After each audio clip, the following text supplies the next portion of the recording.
mga kawinwin, magandang araw. Another video na naman ang aking gagawin. Ngayong araw nga, naisipan ko ipa-experience kanila RR at Tatiana manood ng sine sa SM. At sakto din nga, showing ang Inside Out 2 at bagay na bagay ito sa mga bata. At dito namin sa SM Sukat, naisipan manood. Kaya hindi na namin pinalampas pa ang pagkakataon na ito para panoorin. At syempre, makita ko din ang reaksyon nila RR at Tatiana. Ito nga si RR, wala pa masyado sa mood dahil inaantok pa. At super excited nga ang dalawa dahil nakaraan pa nila nalaman manonood kami. Hindi pa nga kami nag-uumpisa manood, ang dami na nilang imagination at kwento sa panonoorin nila sa sine. At ngayon nga lang din ako makakanood ulit ng sine kaya excited din. Pagdating namin, agad na kami pumila at bumili ng ticket. At sakto ang dating namin dahil 20 minutes na lang mag-uumpisa na ang palabas. Pagkatapos namin kumuha ng ticket at agad din kami pumila para bumili ng popcorn at drinks.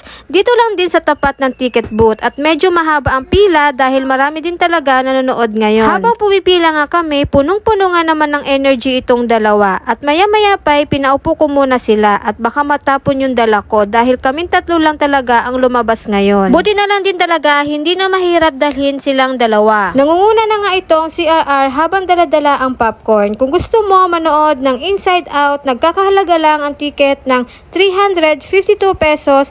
Pag 3 feet below ang bata, wala nang bayad. Natatawa nga ako kay RR habang papasok kami, napapasigaw siya. At andito na kami sa loob, ilang minuto na lang mag-start na ang palabas at bawal mag-video. Paglipas ng 2 oras, natapos na ang palabas. Habang nanonood nga sila, ako naman hindi masyado nakapagseryoso sa panonood kasi natutuwa ako pag masdan silang dalawa. Kung gaano sila kaseryoso manood habang nakain ng popcorn, lalo na itong si RR, grabe ang tutok niya mula umpisa hanggang matapos ang palabas. This is so fun.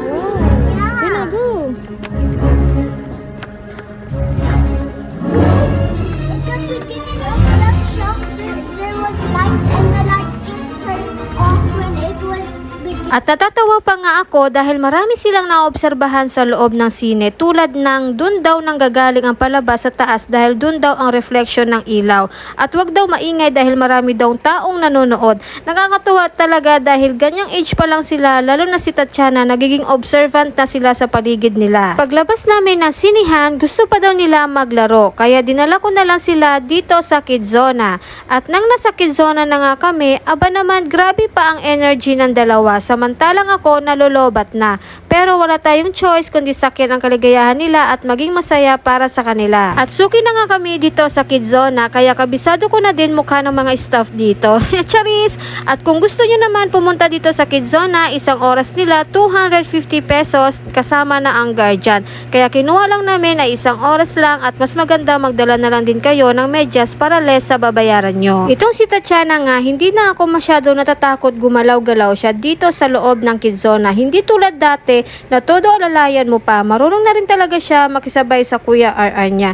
At habang ako bisibisihan sa pagbibideo sa kanila, nakaka-inspire lang talaga isipin dahil hindi lahat ng bata nakakalaro ng ganito. At nung bata ako, hindi ko talaga naranasan maglaro or na-enjoy ang kabataan ko. Kaya makikisabay na lang ako sa mga anak ko maglaro dito sa Kidzona. Charis! Dito nga kami sa mini salon at isa ito sa spot na gusto lagi puntahan ni Tatiana tuwing pupunta kami dito. Lagi niya tinatawag kuya niya para ayusan siya. At sunod naman, dito naman kami, kunwari daw, customer niya daw ako. At habang naglalaro nga kami, itong si RR naman, nagbabanggit after daw namin dito sa Kidzona, gusto niya daw mag-play sa Tom's World dahil hilig niya kumuha ng mga stuffed toys doon sa machine.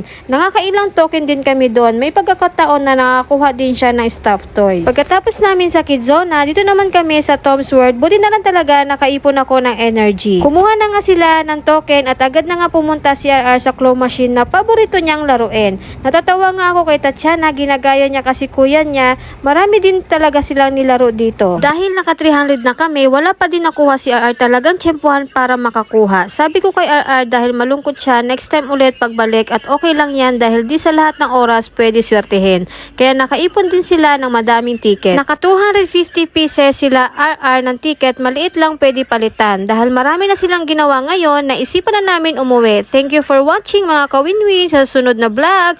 Bye!